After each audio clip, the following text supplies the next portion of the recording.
வணக்கம் wild card Tamil viewer. Resident Evil ரசிகர்களே, உங்கள் காத்திருப்பு முடிந்தது. ஒரு புதிய லைவ் ஆக்ஷன் ரெசிடென்ட் ஈவில் திரைப்படம் உறுதி செய்யப்பட்டுள்ளது.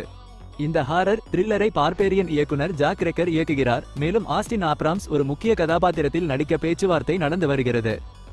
விவரங்களுக்குள் செல்வோம். இது ஒரு முழு திரையரங்க வெளியீடு. செப்டம்பர் 18, 2026 அன்று திரையரங்குகளில் பிரமாண்டமாக வெளிவரும்.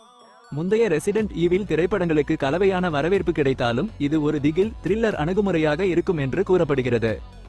இயக்குனர் ஜாக் ரெக்கர். அவர் பார்பேரியன் படத்தை இயக்கியவர். அது ஒரு சூப்பர் கிரீப்பி திகில் படம். எனவே இந்த ரெசிடென்ட் ஈவில் படத்திலும் திகில் கூறுகள் அதிகமாக இருக்கும். ஆஸ்டின் ஆப்ராம்ஸ் ஹீரோவாக நடிக்கிறார் என்று கூறப்படுகிறது.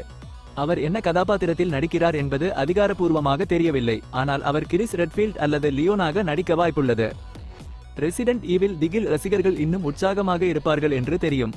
நீங்கள் எந்த கதாபாத்திரத்தை எதிர்பார்க்கிறீர்கள்? கமெண்டில் சொல்லுங்கள். மேலும் பல புதுப்பிப்புகளுக்கு வைல்ட் கார்டு தமிழ் சேனலை மறக்காமல் சப்ஸ்கிரைப் செய்யுங்கள்.